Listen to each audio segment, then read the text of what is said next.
What's going on, ladies and gentlemen? Today we're here with Seth Mafutu, and he is here to talk to us about Western Togoland. Okay, now you may say, where is that at? And I want him to explain, the history of it. And while he's here to talk about that today, and we know we have subscribers from Ghana as well. So, Seth, thank you for joining us on the show today. Thank you so much, my brother. All right, so Seth, we appreciate you coming by. So tell us a little bit, about yourself and also the history of Western Togoland. Thank you. Western Togoland is a land that lies between the Republic of Togo and the Republic of Ghana. It was part of German territory. The Germans have their influence in our land until the First World War in 1914, when the Allied forces joined forces together. That is the Britain and France, and they came to original Togoland, and then they fought they fought the German on our land. So when the Germans were defeated in the First World War, the German left, and Britain and France divide the original Togoland, which comprised of the Western Togoland and Eastern Togoland. They divide it into two and share it among themselves as war booties. The Eastern Togo went to the French, and Western Togoland went to Britain. And at the time, Britain was the colonial master at the Gold Coast, which is now Ghana. And France was a colonial master at Dahomey, which is Benin that we call today. So Eastern Togo border with Benin. So France took over that, and Western Togoland borders Gold Coast, which is now Ghana, and British took over that. League of Nations came in and trusted these two lands into the hands of the colonial masters and placed the lands under the mandate system. So we were classified as Class B mandated territory under the League of Nations. And then when the League of Nations collapsed and the UN came into place, UN adopted the resolution of the League of Nations and now changed the mandate system to trust system. And we became trust territory under the United Nations. We were then placed into the hands of Britain to be taken care of until we are matured and ready for independence. The time came when Britain supposed to give us independence, but Britain refused and requested from the United Nations to allow Britain to effect a union between Western Togoland and her territory, her colony, which is the Gold Coast. So UN approved that. They approved the union between Gold Coast and Western Togoland. But unfortunately, the union was not effected. And all of a sudden, Western Togoland was absorbed into Ghana. That's where we are today. Today, we are asking that the union that our forefathers voted for in 1956, that union should be established. We want that union to be established to enhance human dignity so that we can all live as brothers. Today, the people of Western Togoland in Ghana are being seen and treated like a second-class citizen. People of Western Togoland today do not believe in the social construct of Ghana because they believe that they have their own social construct. And the only thing they can truly believe that can make them follow their social construct is when the union between Western Togoland and Ghana is fully established.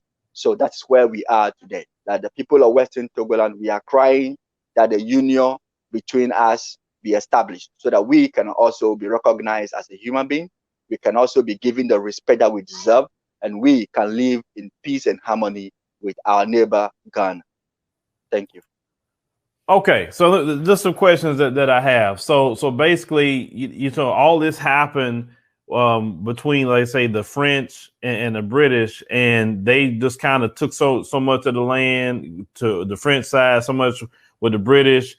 And yes, you said that the League of Nations, which morphed into the UN, is the one that made Western Togoland be, basically absorbed by Ghana. Is that correct?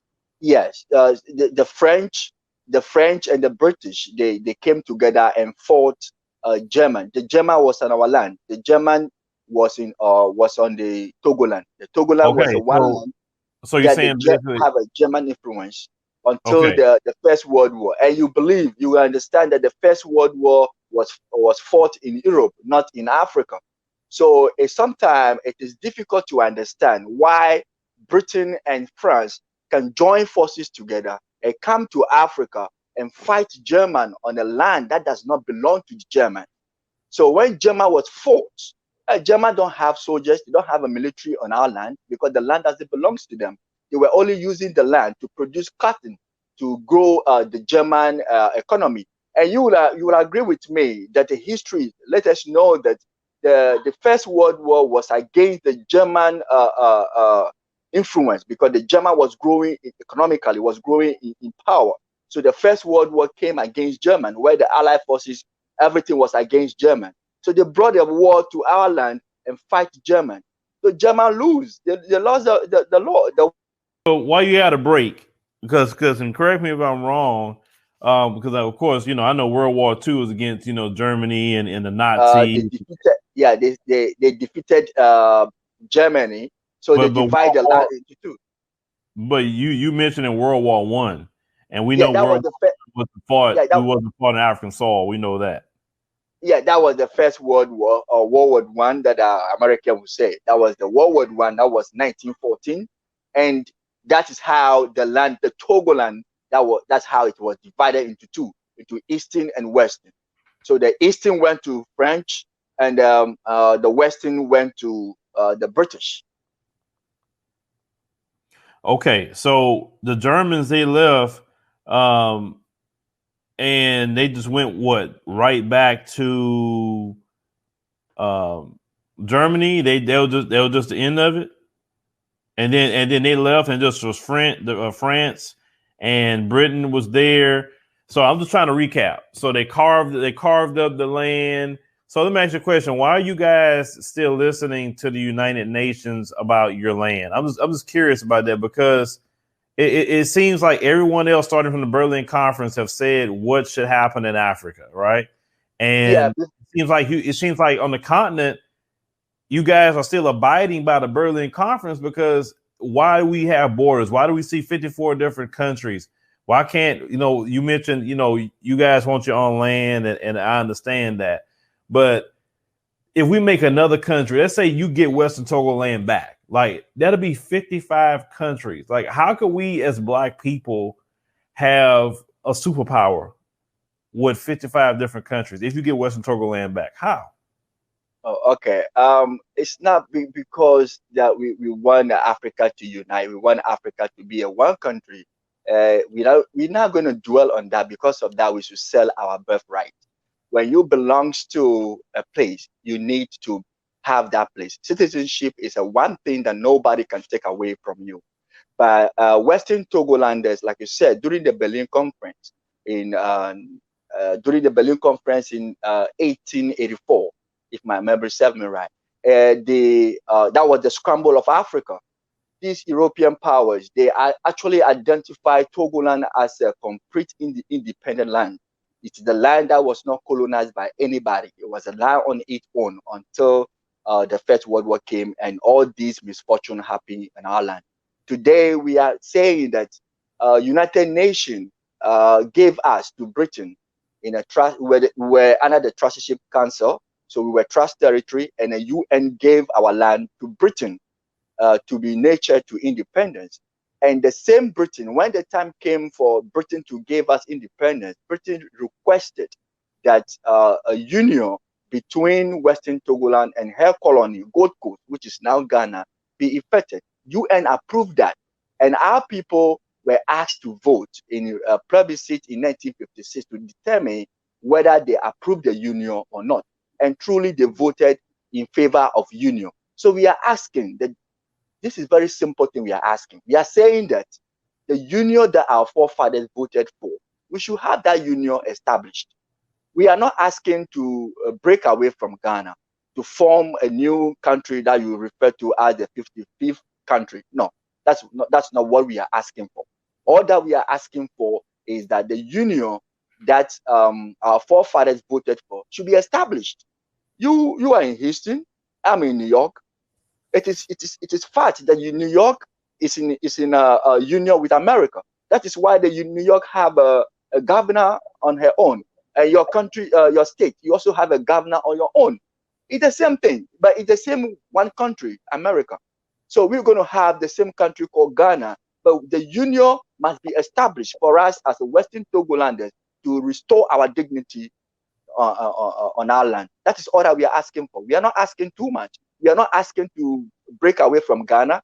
We are not asking to form a new country. No, we are asking that the union that our forefathers voted for should be effected now. Okay, all right. So let's just recap. So basically, what you're saying is, you're not trying to break away from Ghana or nothing like that. You guys just want basically like your own state, basically, like within Ghana. Exactly. Yeah, that is what our forefathers voted for. So we want that state. Well, we're kind of like your own, whatever, governor or whatever term you want to call them. And then, this particular governor, because like in the U.S., right? Like the U.S. Okay, the president, he has so much power, right? But then the governors have powers over the state, right? Yeah.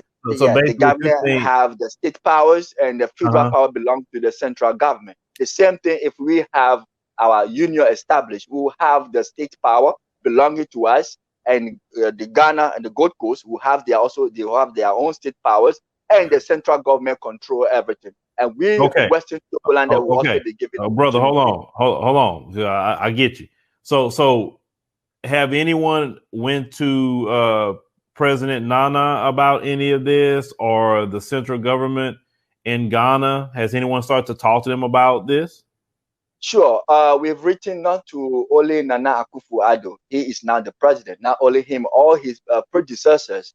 We have written petition to them. We put letters before them, asked them to come to the round table so we can talk. But none of them try to listen to us. They find their own ways of dealing with our case. As I speak to you now, as we keep agitating for our freedom, as we keep agitating for the union of our land, Ghana is arresting us. We are being arrested here and there. As I'm speaking to you, most of our citizens are now in cells. Some are standing trial. Recently, the Secretary General of People Liberation Council was kidnapped by Ghana government. Fortunately for him, when he was kidnapped, we got a clue and we came out, announced it, and they turned the kidnap into arrest. So he was, we say he was arrested. As I'm speaking to you now, he's sick. He's a 68-year-old man. He's not feeling well. He collapsed a few days ago, but yet he has to keep going to court back and forth. He's still battling in court. And for just talking about Western Togoland has been, the name Western Togoland alone have become a crime in Ghana. If you mention Western Togoland, the government is after you. They're trying to arrest you and lock you up. That's what is happening. But meanwhile, we are entitled to this. It is a land that is recognized by United Nations, and we have been given to the Britain, and Britain requested a union. Our forefathers voted for it to be in union with Ghana. So that union have not been effected. And we are asking simple that do the union. Let's establish the union. That's all that we are asking for. We are not asking for anything different. And this has become something that when you speak about this, Ghana government will come after you. Many of our citizens today, they can't come out because they are from Western Togoland and they are talking about Western Togoland. Many of our citizens today go to Ghana, people are being challenged. They are being told in broad daylight that they are not Ghanaians. They are being challenged every now and then. All right, let me ask you another question. So when they're being arrested, what are they being charged with? Well, sometimes they used to charge us with treason, and sometimes they used to. Recently, they charge us with the man that the Secretary General of People Liberation Council that I belongs to. They charge him with. They said they were using the military decree in 1976. In 1976 there was a military decree by Achampo. There was one military ruler called Ignacio Ketu Achampo. They were using his decree that he banned the use of Western Togoland. And it's unfortunate to hear that in 21st century that Ghana have a constitution. They could arrest somebody and go back to 1976 and use the decree to charge somebody. I mean, I don't understand. I don't get it, because we are no more under military rule. So why should decree be used on us? Why should a constitutional country or a nation that believe in democracy and constitution, a nation that believe in human rights, be using a decree to charge her own citizen if we are classified or considered as part of Ghana? Do you think that will happen to us? Well, let me say this. Let me say this. I, like I said, this is my first time hearing about Western Togoland. So, like I said, you are educating me, and also the people who will be listening. You're educating them, right? So, Yeah. this is my thing. Okay, if you guys have, like I said, definitely treaty signed, paperwork signed, etc. I don't see why the central government, because you're not saying you want to break off from Ghana. You're not saying that you're trying to divide Ghana. You're not even saying that. You're saying basically we just want kind of like our little area, our land. We kind of control the resources in this area, but we still working with the central government. Sure. Now you said you guys have not approached the current president. Is that what you're saying? You said the presidents in the past. No, But this no, particular president, the president that did the year return, that president, you have not approached him? No, we did. I said not only him, we approached all of the government. The previous president, we approached Nana Akufo-Addo. He's the president now. We petitioned him. We petitioned the president before him. That was President John Dramani Mahama. We petitioned him. We petitioned when President Mills was in power. We petitioned him. When President John Ajekum Kufuor was in power, we petitioned him. When J.J. Rowling was in power, we petitioned. So they all know. They all know. But what happened? They all have a different way of looking at the issue. And this is a national issue. This is the issue of a national concern. But okay, brother, hold on. But the current president, what was his response? Because we can't talk about the past right now. All we talk about is the current president. So what was the response of the current president of Ghana? What was his response? Nothing. It's not saying nothing. So he hadn't responded at all. Nothing. None of the past government, not even the present government, none of them responded to our request. None of them. Okay, so since you got paperwork, can you guys like go to court? In other words, say, hey, this is a signed document. This is something with the United Nations. So could you guys go to court over it? We have already initiated a court case on that. We've already filed a case at the International Criminal Court of Justice. We are waiting for the day that the court will call our case so we can go and battle in court, because we believe that this is not a physical fight, but this is a legal fight. So we can fight in court. But at the same time, we are also trying as brothers to sit together and talk over this. It's not necessarily going to court, because we can talk over this. We have our doors open to Ghana government to come to the round table. Okay, yeah, now you're back. I hear you. Now you're back. So okay. So what I was saying is that we have opened our doors to Ghana government to come in so we can sit down and talk. And all that we are asking the Ghana government is, okay, for the fact that we have filed the case in court, let's think about that. Let us come together as brothers. Let's sit down and talk. We are people that understand one another. We, Western Togoland and Ghana, we are intertwined, because there is no way we cannot separate Western Togoland from Ghana. If you look at our culture, the way we do things, and our marriage, because we are intermarriage and we are intertwined, there is no point in breaking Western Togoland away from Ghana. All that we are asking for is that we should establish the union. Let's come and sit down and look into that union now, before even going to court. If we can sit down and solve this issue, there is no need for us to go to court. So we appealed to Ghana government several times. We said, okay, stop arresting our people. Let us go out there, educate our people on our issue, so that you allow us to come out with a constitution which will be written by the citizens of Western Togoland. Based on the constitution, we can have elected officials that can sit with Ghana government to take decision on behalf of Western Togoland, so that tomorrow future generation will not question anyone who take a decision with Ghana government. But Ghana government, all this while, they pretend nothing is happening. They don't want to talk to us, but they are only interested in arresting us. When I talk about Western Togoland, they will arrest you. but ask them to come to the table, they will pretend they haven't heard what you said. Well, from what I'm hearing, you're not really asking for something they can't do. I don't think the ICC even needs to get involved with what you're asking for, because basically what you're saying is honor this paperwork that we have. We're not asking to break away from Ghana. We just wanted this section of land that's supposed to be ours for our citizens and our people. We still Ghanaians too, right? We may have a governor or whoever's going to run it, but we also want people in parliament as well to be part, to talk about our interests.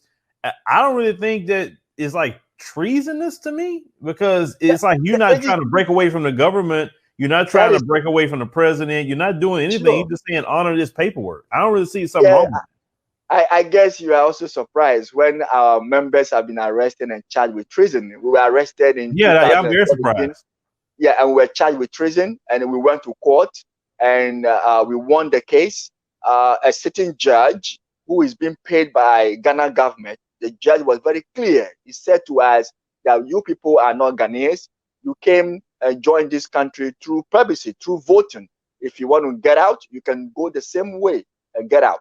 And then the Attorney General, who was at the time was a family member of the President Nana Akufo-Addo, issued a statement that she didn't see anything wrong with that.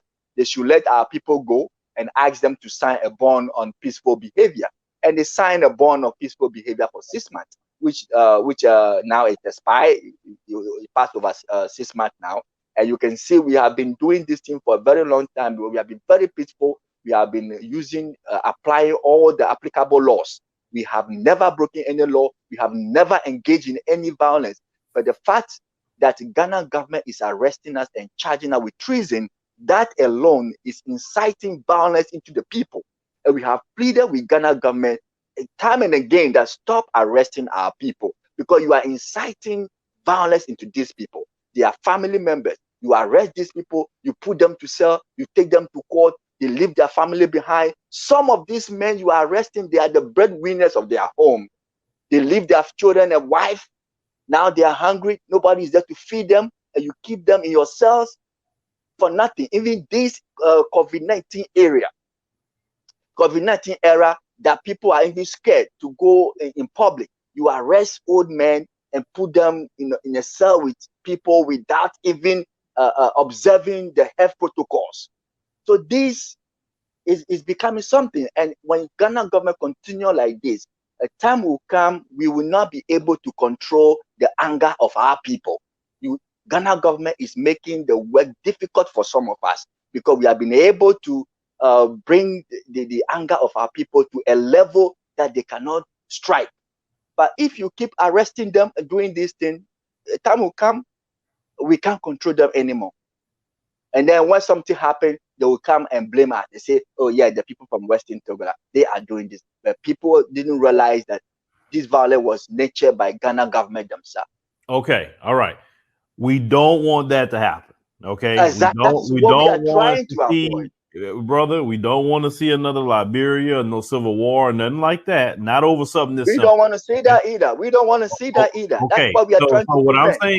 What I'm saying is that okay, you're here, you're talking. There's a lot of Ghanaians that do listen to our platform. Maybe some Ghanaians that even in the government could be listening. We don't know, right? We don't know. But one thing we don't want any violence. We don't want anybody bloodshed. We don't want nothing. We don't want the government arresting people, putting them in jail for a simple thing that could be taken care of in court, or basically what you guys are asking for. Like I said, you're not really asking for much, in my opinion, that they couldn't do, right? To be at peace. You know what I'm saying? Because I want to see Africa stay at peace. I don't want to see another Liberia. I mean, a civil war. I mean, when I say a lot of Liberia, I don't want to see it on African soil. So right now, if you was talking to anybody in the government who will listen to you right now, tell them why they should have a conversation with you, and why it would be good for Ghana, and why you're not being treasonous or against Ghana for what you're requesting. If you could tell them that, what would you say to them right now? What I could tell them is that we are people of peace loving. We believe in peace. We believe in living together with Ghana. We are not ready to break away from Ghana, and we are not asking for that either. All that we are asking is that the union, which everybody is aware, every Ghanaian or every politician in Ghana know very much well, that our forefathers voted in 1956 to join Ghana in union, and that union that we are pleading with them that they should establish that union. They should come and let's sit down, let's talk about this union so we can establish it. Then we can enhance human dignity in our land. So we, the people of Western Togoland, can feel proud and be a proud Ghanaians. As of today, many of Western Togolanders, they see themselves not non-Ghanaians, and even Ghanaians themselves, even parliamentarians. You can talk about Kennedy Japan. You can talk about Honorable Katie Hammond and other ruling members of the ruling government have many times came out and make a public pronouncement that we are not Ghanaians. It is there every day. It is there in Ghana news. They all heard it. So all these things, we want to correct these abnormalities so that it doesn't happen anymore. All these things will not bring peace, but we want Ghana government to listen to what we are saying and come to the negotiation table. Let's sit down and talk about this so that future generation will not follow the wrong footstep. That's the only thing I can say. All right, so anyone who's from Ghana, who's watching this particular platform, many of you guys, we love you brothers and sisters in Ghana, and we want to see you guys stay at peace. We want the government to do well, the president to do well in all African nations, right? So we all, like you say, come to the table, talk with these brothers and sisters, and see what you guys can work out. You don't need the Mzungu to come in and try to settle your issues and beefs. You don't need the Chinese to come in either. You just need your own people to handle your issues and problems. Like I said, you need mediators. It's fine. There are people in the diaspora would love to come sit down with you guys and mediate or whatever. We can do it. We can solve our own problems. But one thing we want Ghana to stay peaceful. We don't want no violence or anything like that. So, Brother Seth, if anybody, maybe even they Ghanaian or whatever, and they want to, or even in the diaspora, they want to reach out to you, how can they reach out to you? Maybe to ask some questions they had, with Western Togoland. Well, I can give out a few telephone numbers that you can. Well, let me say email. We don't want telephone numbers. Well, what's some emails? Because you don't want everybody calling you. Trust me. Oh, okay. Well, you can email me my first name, last name at yahoo.com. Mifetuset@yahoo.com. If you send it, I will get it. Okay, spell it out for people because some people may not know how to spell your name. I believe my name is on the screen, so they could be able to spell it. Okay. All right. Yes. All right. We'll make sure that we'll get him the right email, ladies and gentlemen, and we'll put that in that pinned comment as well. So, Seth, thank you for joining us on the show today, brother. Letting us know what's going on, like I said, because it's nothing that we didn't even know about. And like, so you want to see Ghana do well. A lot of the diaspora is coming back to Ghana, and they're exploring all over Ghana. So we want to make sure that Ghana always stay peaceful and prosperous. Thank you.